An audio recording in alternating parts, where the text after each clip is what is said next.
Capítulo 5. A confissão continua. Se esta sua confissão parasse exatamente aqui, todas as suas afirmações seriam perfeitas, mas, felizmente para milhões de suas vítimas que ganharão a liberdade devido à sua confissão, essa entrevista continuará até que você tenha me fornecido a arma que eventualmente ajudará milhões de pessoas a combaterem a sua dominação através dos seus medos e superstições. Lembre-se, Sua Majestade, a sua confissão recém começou. Depois que eu arrancar de você uma descrição completa de todos os métodos pelos quais você controla as pessoas, eu o forçarei também a dar a fórmula pela qual o seu controle poderá ser quebrado por vontade própria. É verdade que não estarei aqui tempo suficiente para derrotá-lo, mas as palavras publicadas que deixarei serão imortais porque elas contêm a verdade. Você não teme a oposição de nenhum indivíduo, pois sabe que será por um breve período de tempo, mas teme a verdade. Você tem medo da verdade e nada mais, pois a verdade lentamente, mas de forma definitiva, vai dar aos seres humanos a liberdade de todos os tipos de medo. Sem a arma do medo, você seria inofensivo e completamente incapaz de controlar qualquer ser humano. Isso é verdadeiro ou falso? Não tem alternativa senão admitir que o que você disse é verdade. Agora que nos entendemos, vamos em frente com a sua confissão. Mas antes de nós continuarmos, aproveitarei o tempo para tirar uma dúvida muito pessoal minha. Eu lhe farei apenas uma pergunta, e a resposta me trará toda a satisfação que eu quero. Não é verdade que você controla somente as mentes daqueles que se permitiram cair no hábito da alienação? Sim, é verdade. Eu já admiti essa verdade uma dúzia ou mais de vezes. Por que você me perturba tanto repetindo essa mesma questão? Há poder na repetição.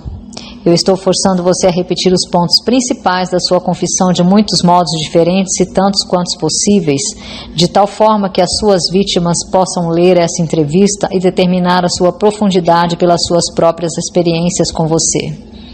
Esse é um dos meus pequenos truques. Você aprova o meu método? Você não poderia estar preparando uma armadilha para mim com o objetivo de conseguir algo mais poderoso? Ou poderia? Estou fazendo as perguntas e você está respondendo. Vá em frente agora e confesse porque você não tem poderes suficientes para me parar de fazê-lo confessar. Quero a sua confissão para ajudar e confortar todas as suas vítimas, as quais eu intenciono libertar do seu controle no exato momento em que elas lerem a sua confissão. Estou sem poderes para influenciar ou controlar você, simplesmente porque você encontrou o principal segredo para o meu reino. Você sabe que existo somente nas mentes das pessoas que possuem medos. Você sabe que controlo somente os alienados que se negam a usar as suas próprias mentes. Você sabe que o meu inferno é aqui mesmo na terra e não no mundo que vem após a morte. E você também sabe que os alienados fornecem todo o fogo que eu uso no meu inferno. Você sabe que eu sou um princípio ou uma forma de energia que expressa o lado negativo da matéria ou da energia e que não sou uma pessoa com um garfo e um rabo pontudo. Você tornou-se o meu mestre porque superou todos os seus medos. Por último, você sabe que pode liberar todas as vítimas humanas que contatar, e esse conhecimento definido é que fará o maior estrago na minha estratégia de dominação. Não consigo controlá-lo porque você descobriu a sua própria mente e assumiu o controle dela. Até aí, senhor humano, esta confissão deverá alimentar a sua vaidade até um ponto crítico. Este último dardo foi desnecessário. O tipo de conhecimento que eu utilizei para superar você não se autocontamina com a indulgência vulgar da vaidade. A verdade, sim, esta é a única coisa no mundo que consegue manter-se acima de qualquer pessoa. Agora vamos continuar com a sua confissão. O que há de errado com o princípio da bajulação? Você o usa ou não? Se eu uso, obviamente, a bajulação é uma das minhas armas mais úteis. Com este instrumento mortal eu fisgo os peixes grandes e os pequenos. A sua admissão me interessa. Vá em frente agora e me conte como você faz uso da bajulação. Eu faço uso dela de tantas formas que é difícil saber por onde começar. Estou avisando, antes de eu responder em detalhes, que se você publicar as minhas respostas, você trará para si mesmo uma avalanche de ridicularidades na sua própria cabeça. Eu assumirei a responsabilidade. Prossiga. Bem, devo admitir aqui que você encontrou o maior segredo de como converto as pessoas para o hábito da alienação. Essa é uma admissão considerável. Vá em frente com a sua confissão e não desvie do assunto da bajulação. Sem mais conversas colaterais e sem mais enrolações neste momento, me conte tudo sobre como você usa a bajulação para ganhar o controle sobre as pessoas. A bajulação é uma isca de valor incomparável a todos aqueles que desejam ganhar o controle sobre as outras pessoas. Ela carrega em si qualidades atrativas para outras pessoas porque opera através de duas das mais comuns das fraquezas humanas, a vaidade e o egocentrismo. Há certa quantia de vaidade e egocentrismo em todas as pessoas. Em algumas pessoas, essas qualidades são tão salientes que elas literalmente servem como uma corda pela qual alguém pode amarrar-se. A melhor de todas as cordas é a bajulação. A bajulação é a isca-chave pela qual homens seduzem mulheres. Algumas vezes, na verdade, frequentemente, mulheres usam a mesma isca para ganhar o controle dos homens, especialmente os homens que não são dominados pelo apelo sexual. Ensina o seu uso tanto para os homens quanto para as mulheres. A bajulação é também a principal isca com que os meus agentes ganham a confiança das pessoas de quem eles procuram as informações necessárias para prosseguir na sua missão. Onde quer que alguém pare para alimentar a sua vaidade pela bajulação, lá estou eu colocando o primeiro tijolo para construir mais um alienado. Não alienados não são facilmente alvos da bajulação. Inspiro pessoas a usarem a bajulação em todas as relações humanas onde seu uso é possível, porque todos aqueles que são influenciados pela bajulação tornam-se vítimas fáceis do hábito da alienação. Você consegue controlar qualquer um que seja suscetível à bajulação? Muito facilmente. Como eu já disse, a bajulação é de grande importância em tornar as pessoas presas fáceis ao hábito da alienação. Com que idade as pessoas são mais suscetíveis à bajulação? Idade não tem nada a ver com a susceptibilidade à bajulação. As pessoas respondem a ela de uma forma ou outra a partir do momento em que elas se tornam conscientes de sua própria existência até a sua morte. Através de que forma as mulheres podem ser facilmente bajuladas? Através da sua vaidade. Diga a uma mulher que ela está bonita ou que ela se arruma fantasticamente bem. Qual a forma mais efetiva em fisgar os homens? Egocentrismo, com E maiúsculo. Diga a um homem que ele tem um corpo forte como Hércules, ou que ele é um grande homem de negócios, e ele perderá totalmente a faculdade da razão e ficará dominado por um sentimento egocêntrico. Depois disso, você sabe o que acontece. Todos os homens são assim? Não. 2 a cada 100 homens possuem o seu ego tão sob controle que mesmo um bajulador profissional não conseguiria perfurar a sua pele mesmo com uma faca de açougueiro. Como uma mulher esperta consegue aplicar a arte da bajulação no momento de atrair os homens? Pelo amor de Deus, homem, tenho que desenhar o método dela para você? Você não possui imaginação? Ah, sim, tenho imaginação suficiente, Sua Majestade, mas estou pensando naqueles pobres homens do mundo que precisam entender a técnica exata com que eles podem ser bajulados para cair no hábito da alienação. Vá em frente e conte-nos como uma mulher pode fisgar homens ricos e espertos. Este é um truque diabólico das mulheres, mas considerando que você está pedindo a informação, neste momento não tenho escolha senão revelá-lo. As mulheres influenciam os homens através de uma técnica que consiste basicamente em, primeiro, na habilidade de forjar um tom de voz suave e quase infantil. Segundo, na habilidade de fechar seus olhos em uma posição semicerrada, hipnotizando os homens. Isso é tudo que há no mundo da bajulação? Não, essa é apenas a técnica. Aí vem a razão pela qual a mulher usa essa técnica como uma isca. O tipo de mulher que você talvez tenha em mente nunca se vende a um homem e muito menos lhe dá algo em troca. Em vez disso, ela vende a ele o seu próprio egocentrismo. Isso é tudo que as mulheres usam quando elas desejam bajular os homens? Essa é a coisa mais eficaz que elas podem usar. Isso funciona muito bem quando o apelo sexual fica em segundo plano. Isso me leva a acreditar então que os homens grandes, fortes e espertos podem acabar sendo manipulados pelo uso da bajulação, da mesma maneira como se fossem criaturas vulneráveis. Isso é possível?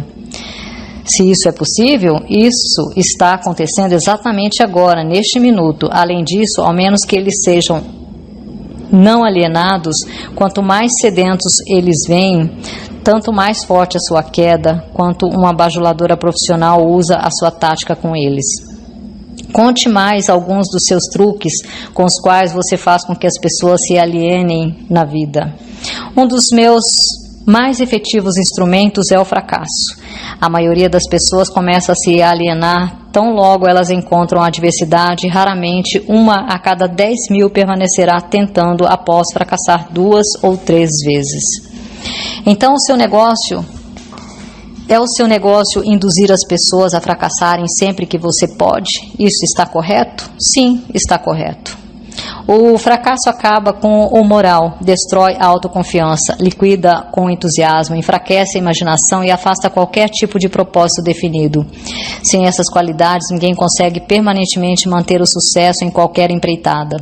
O mundo produziu milhares de inventores com habilidades superiores àquelas de Thomas Edison. Mas desses homens ninguém nunca ouviu falar enquanto o nome de Edison se eternizará. Isso porque Edison converteu o fracasso em um trampolim para alcançar grandes resultados, enquanto os outros utilizaram o fracasso como um álibi para não produzir resultados. A capacidade para superar o fracasso sem desencorajar-se, por acaso, é um dos grandes ativos de Henry Ford? Sim. E essa mesma qualidade é o verdadeiro ativo de todos os homens que alcançam sucessos fabulosos em quaisquer aspectos de suas vidas. Essa afirmação é muito generalista, Sua Majestade. Você não desejaria modificá-la ou reduzi-la um pouco para ter mais precisão? Nenhuma modificação é necessária, porque essa afirmação não é tão vasta. Pesquise com precisão as vidas de homens e mulheres que alcançam sucessos duradouros e você achará, sem exceção, que o sucesso deles ocorreu na exata proporção da extensão do fracasso que eles conseguiram superar. A vida de cada pessoa bem-sucedida clama por uma das maiores verdades que a maior parte dos filósofos já sabia. Cada fracasso traz junto de si a semente de um sucesso equivalente. Mas a semente não germinará e crescerá sob a influência de um alienado. Ela se abre para a vida somente quando está nas mãos de alguém que reconhece que a maior parte dos fracassos são somente derrotas temporárias e que nunca, sob nenhuma hipótese, aceita a derrota como uma desculpa para alienar-se. Se estou entendendo corretamente, você está afirmando que existe virtude no fracasso. Isso não me parece razoável, porque você tenta induzir as pessoas a fracassarem se há virtude no fracasso.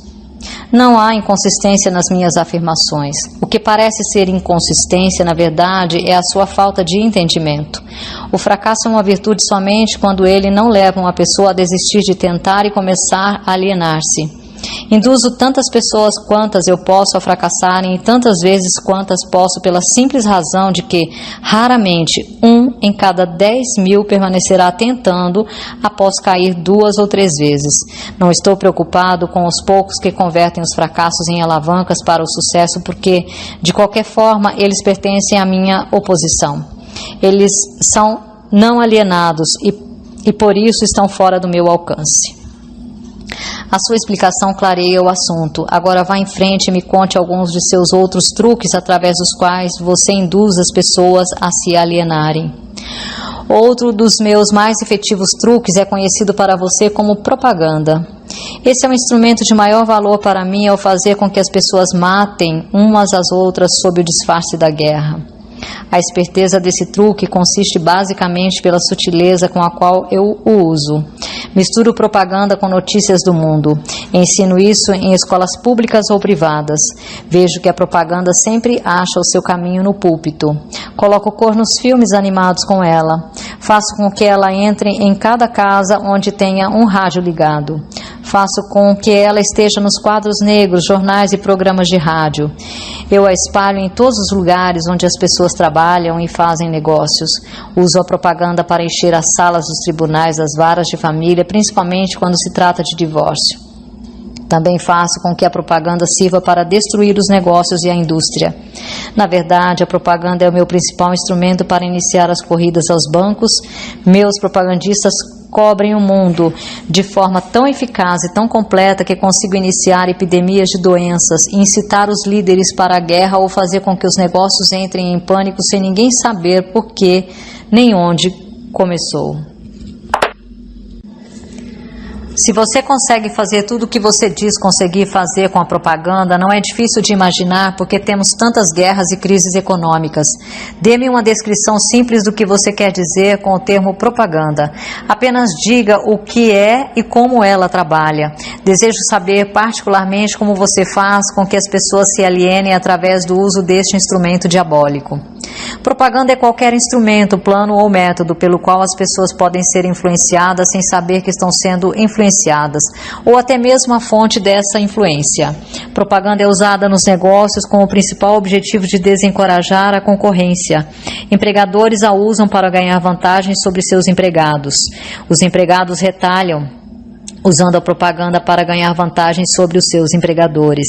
Na verdade, ela é usada tão universalmente e através de uma técnica tão bonita e delicada que mesmo quando é detectada, ela parece inofensiva. Eu suponho que alguns de seus garotos neste exato momento estão engajados em preparar as mentes dos americanos para se alienarem, para aceitar alguma forma de ditadura. Conte-me como eles trabalham. Sim, milhões de meus garotos estão preparando os americanos para se tornarem hitlerizados. Meus melhores garotos estão trabalhando através da política e da organização dos trabalhadores. Nós temos a intenção de assumir o país por meio de eleições em vez de armas. Os americanos são tão sensíveis que eles jamais aceitariam o choque de ver a sua forma de governo modificada com a ajuda de armas ou tanques de guerra. Então os nossos garotos da propaganda estão servindo a eles uma dieta que eles engolirão, preparando uma luta entre empregadores e empregados e fazendo com que o governo se volte contra a indústria e o comércio. Quando a propaganda tiver feito o seu trabalho por completo, um dos meus garotos servirá como um ditador e os 9 velhos da sua Suprema Corte, com suas tolas noções da Constituição, partirão. Todos terão um emprego ou serão alimentados a partir dos cofres do governo. Quando as barrigas dos homens estão cheias, eles alienam-se livremente com aqueles que lhes dão o que comer. Homens famintos saem do controle. Me pergunto quem inventou o sábio truque que você chama de propaganda. Baseado no que você me contou sobre a sua fonte e a natureza da propaganda, entendo por que ela é tão letal. Somente alguém tão esperto quanto a sua majestade poderia ter inventado tal instrumento que ferisse a razão, destronasse a vontade própria e seduzisse homens para o hábito da alienação. Porque você não usa o poder da propaganda para ganhar controle das suas vítimas em vez de subjugá-las através do medo e aniquilá-las através da guerra? O que é o medo do diabo senão pela propaganda? Você não observou a minha técnica cuidadosamente ou teria visto que sou o maior propagandista do mundo. Nunca alcanço um fim por meios diretos, se porventura posso alcançar esse mesmo fim através de modos sutis e evasivos. O que você supõe que eu esteja usando quando planto ideias negativas nas mentes dos homens e ganho controle sobre eles através do que eles acreditam serem suas próprias ideias?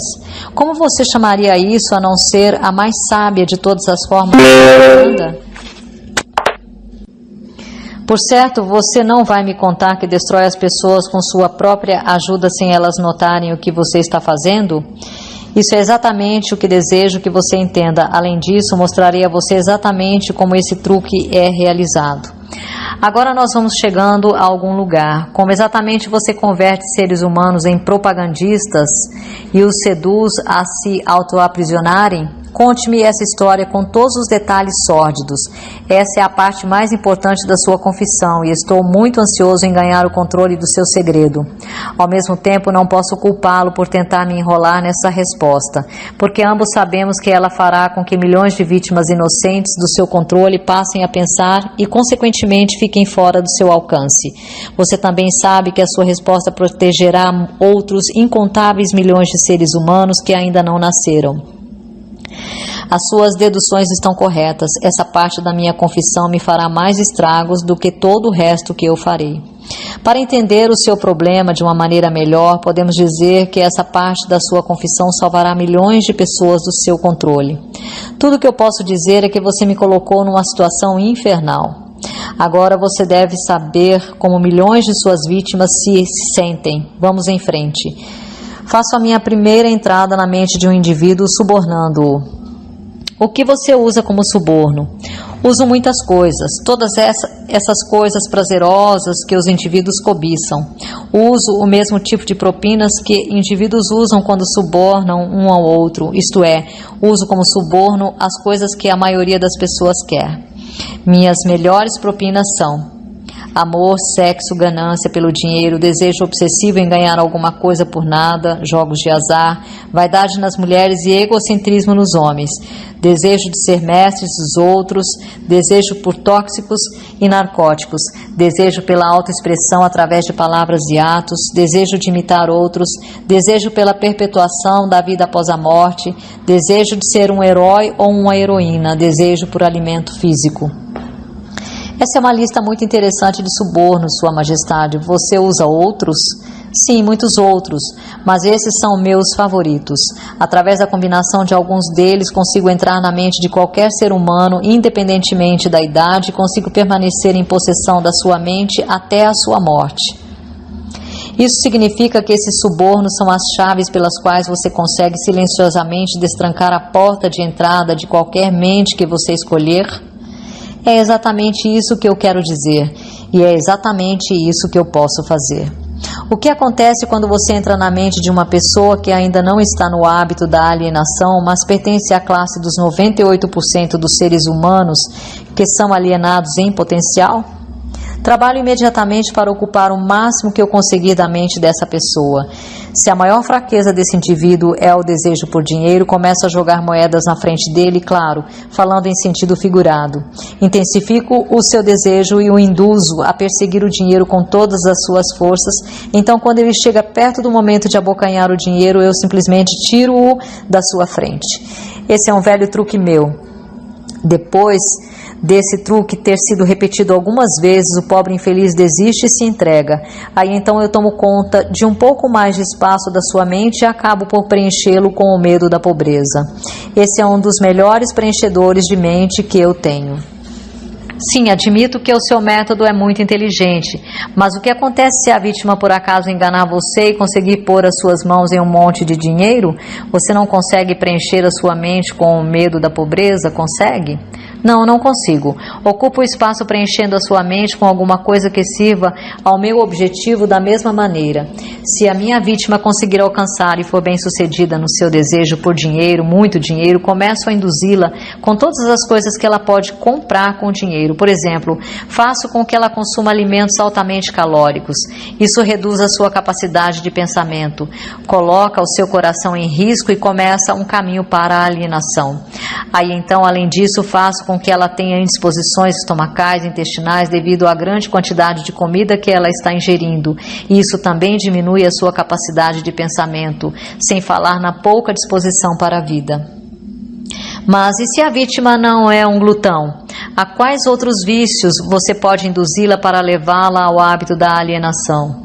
Se a vítima é um homem, posso geralmente fisgá-lo através do apetite por sexo. A autoindulgência em sexo faz mais homens caírem no hábito da alienação e fracassarem do que todas as outras causas combinadas. Quer dizer então que comida e sexo são duas de suas iscas mais certeiras? Isso está correto? Sim. Com esses dois atrativos posso tomar conta da maioria das minhas vítimas. Junto com essas está o desejo por dinheiro. Eu estou começando a pensar que a riqueza é mais perigosa do que a pobreza, se é que se pode acreditar na sua história. Bem, isso tudo depende de quem tem a riqueza e como ela foi adquirida. O que tem a ver a maneira com que o dinheiro foi adquirido com o fato de ele ser uma bênção ou uma maldição? Tudo. Se você não acredita em mim, dê uma olhada naqueles que adquirem grandes quantias de dinheiro de forma abrupta, sem tempo suficiente para ganhar sabedoria de como lidar com ele. Tendo feito isso, observe atentamente como eles usam o dinheiro. Por que você supõe que os filhos dos homens ricos raramente conseguem grandes realizações, tal como seus pais? Eu lhe contarei por quê. É porque eles foram privados da autodisciplina que vem do fato de ter que se trabalhar pelo dinheiro. Dê também uma olhada no histórico de artistas do cinema ou atletas que num piscar de olhos acham-se rodeados de fortunas e de uma hora para outra são venerados como heróis pelo público. Observe o quão rapidamente eu consigo penetrar nas suas mentes, principalmente através do sexo, dos jogos de azar da comida e do álcool. Com esses vícios eu consigo pegar e controlar mesmo os maiores e melhores pessoas, tão logo elas colocam as suas mãos em grandes quantias de dinheiro. E o que você tem a dizer sobre aqueles que adquirem o dinheiro lenta e paulatinamente, prestando alguma forma de serviço útil? Eles também são facilmente pegos? Ah, eu também consigo pegá-los, mas geralmente tenho que mudar a isca. Alguns deles querem uma coisa que outros querem, e outros querem outras coisas. Meu objetivo é mais bem alcançado, onde consigo fazê-los querer algo que eles desejam muito, mas embrulho esse pacote como se fosse algo que eles não quisessem. O que eu dou a eles é algo definitivo que os faz alienados. Você entende como eu trabalho? O seu trabalho é muito inteligente, você atrai as pessoas através dos seus desejos naturais e aí então coloca o seu veneno mortal bem no âmago desses desejos, sempre que você pode. Agora você está começando a entender. Como você pode ver de forma figurada, pode-se dizer que eu coloco o início e o fim contra o meio. De tudo que você diz, pude entender que você não consegue induzir um não alienado a ajudá-lo a ganhar o controle da sua mente com esses seus tipos de subornos. Isto está correto? Isso é exatamente correto. Posso e também me interesso em dar propinas a todos os não alienados, porque eu uso como suborno as coisas que todas as pessoas naturalmente desejam. A diferença é que o não alienado assemelha-se a um peixe que rouba a isca do anzol, mas recusa-se a ser fisgado. O não alienado tira da vida o que quer que ele queira, mas ele o faz nos seus próprios termos. O não alienado tira o que quer que ele consiga da vida, mas tudo que ele tira, ele consegue nos meus termos. Digo, o alienado tira o que quer que ele consiga da vida, mas tudo que ele tira, ele consegue nos meus termos. Por analogia, pode-se dizer de outra forma que o não alienado pega dinheiro emprestado de um banco legítimo, se ele realmente quer, e paga uma taxa de juros decente. O alienado dirige-se a um agiota, empenha o seu relógio e paga uma taxa de juros suicida pelo seu empréstimo. Então eu concluo por todas as suas afirmações que no final das contas as suas mãos estão de alguma forma ligadas em todas as misérias e problemas das pessoas, mesmo que a sua presença não seja visível. Todos os meus trabalhadores que trabalham contra a vontade são, na verdade, os meus melhores operários. Como você pode ver, os meus trabalhadores que não são conscientes do trabalho que fazem são todos aqueles que eu não consigo controlar com alguma combinação de propinas, pessoas que tenho que controlar pelo medo ou alguma forma de tragédia. Elas não desejam servir a mim, mas não conseguem evitar porque elas estão eternamente ligadas a mim pelo hábito da alienação.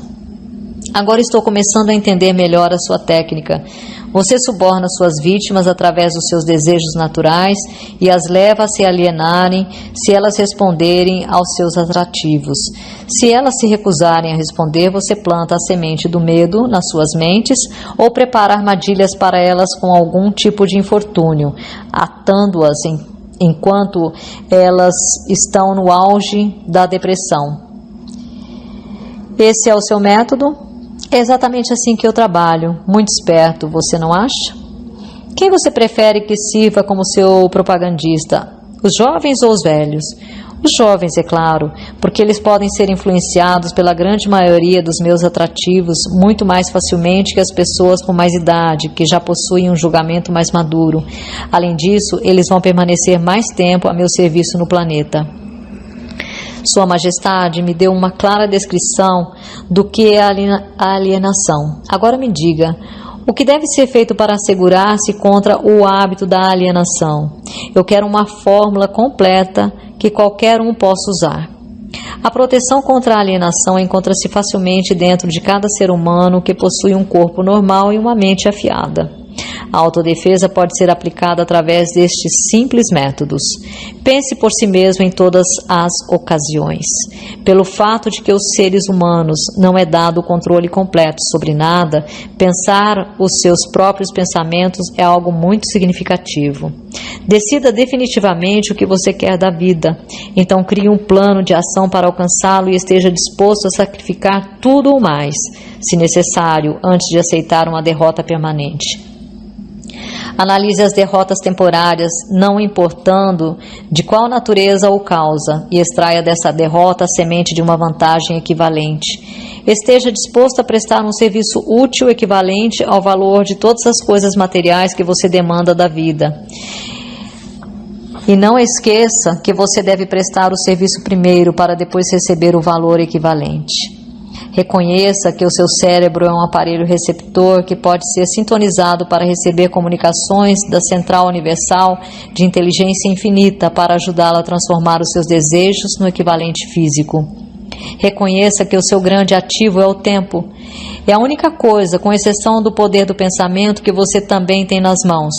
E é a única coisa que pode ser transformada em coisas materiais que sejam do seu desejo. Organize seu tempo de tal forma que nada dele seja desperdiçado. Reconheça a verdade de que o medo geralmente é um preenchedor de espaço que o diabo utiliza para ocupar a porção disponível da sua mente. Ele é somente um estado de espírito que você pode controlar preenchendo o mesmo espaço que ele ocuparia com a fé inabalável na sua capacidade de fazer a vida fornecer o que quer que você queira dela. Quando rezar, não implore. Peça o que você quer e insista exatamente nisso sem substitutos. Reconheça que a vida é um mestre cruel que ou você o controla ou ele controla você. Não há meio termo. Nunca aceite da vida qualquer coisa que você não queira. Se aquilo que você não quer temporariamente vem à força para você, você pode recusar em aceitá-lo na sua mente. E isso abrirá espaço para você trazer as coisas que você realmente quer. Por último, lembre-se de que seus pensamentos dominantes atraem, através de uma lei definitiva da natureza, pela rota mais conveniente e curta, a sua contrapartida física. Seja extremamente cuidadoso com o foco dos seus pensamentos. Essa lista me parece muito impositiva. Dê-me uma simples forma combinando todos os 10 pontos que você mencionou.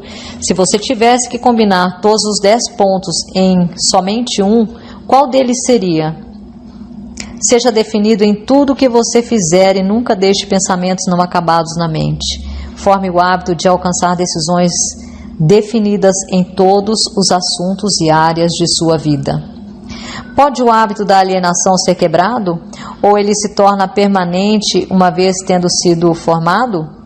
O hábito pode ser quebrado se a vítima tiver força de vontade suficiente, considerando-se que leva tempo para conseguir.